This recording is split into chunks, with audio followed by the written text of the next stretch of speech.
আপনার কি ব্যাংকে অ্যাকাউন্ট আছে? আপনার যদি ব্যাংকে অ্যাকাউন্ট থাকে তাহলে 1 জানুয়ারি 2025 থেকে কিছু পরিবর্তন হচ্ছে।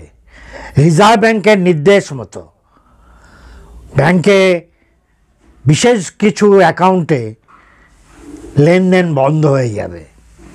সেগুলোকে ব্যাংক রিজার্ভ ব্যাংকে পাঠিয়ে দেবে। অতএব খুব সাবধান, এই ভিডিওটা আপনাদের দেখতেই হবে। রিজার্ভ ব্যাংক 2024 সালের 2 ডিসেম্বর একটা নির্দেশিকা পাঠিয়েছে।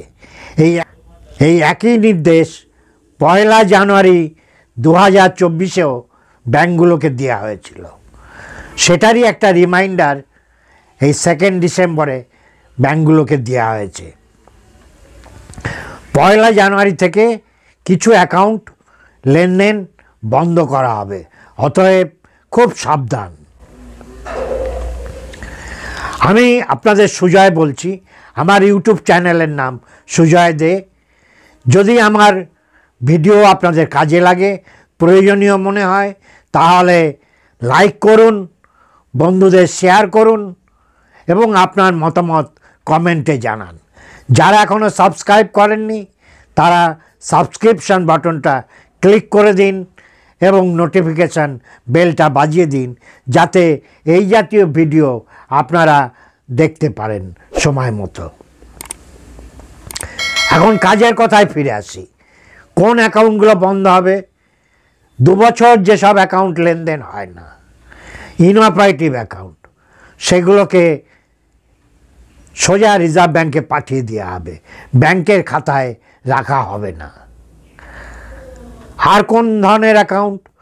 যেসব অ্যাকাউন্ট সাসপিসিয়াস, অর্থাৎ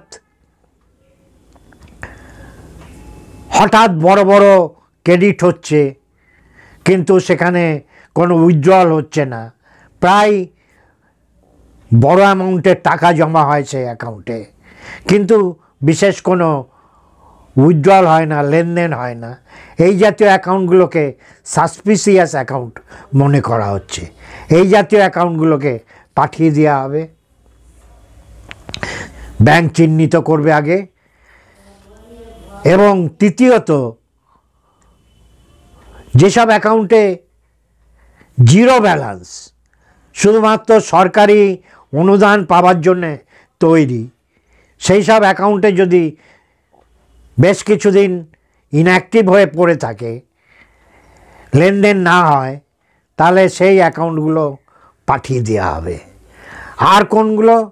4 নম্বরে হচ্ছে যেসব অ্যাকাউন্টে মিসম্যাচ আছে, ব্যাংকের যে নামে অ্যাকাউন্ট খোলা হয়েছে আধারের নামের সাথে মিল নেই, বা প্যানের নামের সাথে মিল নেই, বা দীর্ঘদিন কেওয়াইসি আপডেট করা হয়নি, এই জাতীয় অ্যাকাউন্টগুলোকে ব্যাংক রিজার্ভ ব্যাংকে পাঠিয়ে দেবে।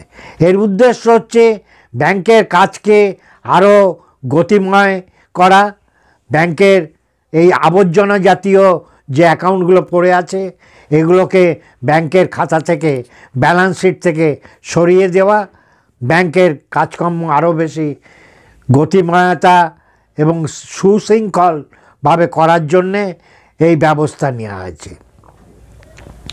এবং আর একটা উদ্দেশ্য, বড় উদ্দেশ্য হচ্ছে যে হারে প্রতারণা চলছে, ফ্রড হচ্ছে, এই জাতীয় ইনঅপারেটিভ অ্যাকাউন্টগুলো ফ্রডারদের চোখে পড়ে।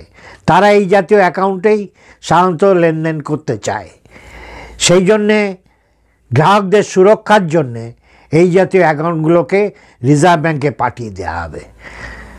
যদি আপনার এই জাতীয় কোনো অ্যাকাউন্ট থাকে, ধরুন একজন লোকের ভারতের কোনো ব্যাংকের শাখায় 5 লক্ষ টাকা সেভিংস অ্যাকাউন্টে রয়েছে, সে তারপরে আমেরিকা যুক্তরাষ্ট্রে পড়াশুনো, চাকরির জন্য চলে গেছে, দীর্ঘদিন আর লেনদেন নেই, তাহলে এই যে অ্যাকাউন্টটা, এই অ্যাকাউন্টটা কী হবে?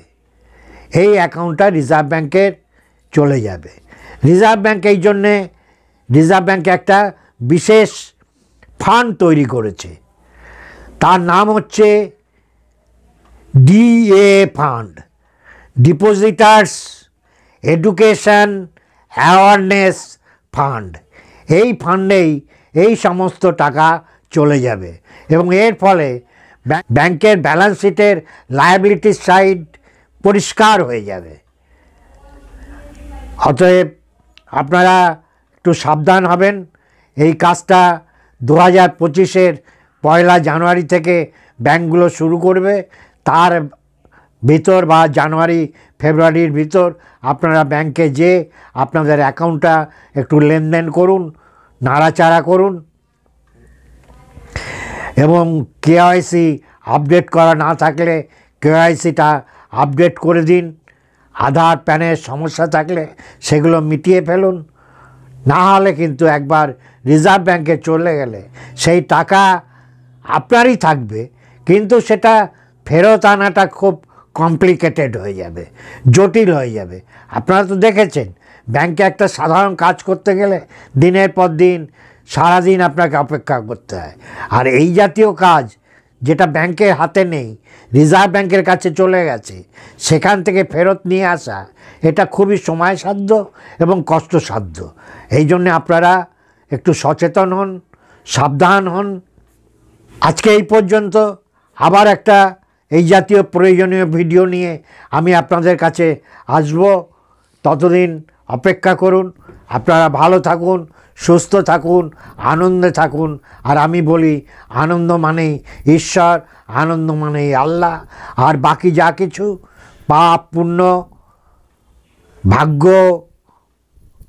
ইহকাল পরকাল, স্বর্গ নরক, জাহান্নাম জান্নাত, কেয়ামত সব বুজরুকি, ধান্দাবাজি, মানুষকে বোকা বানানোর কৌশল।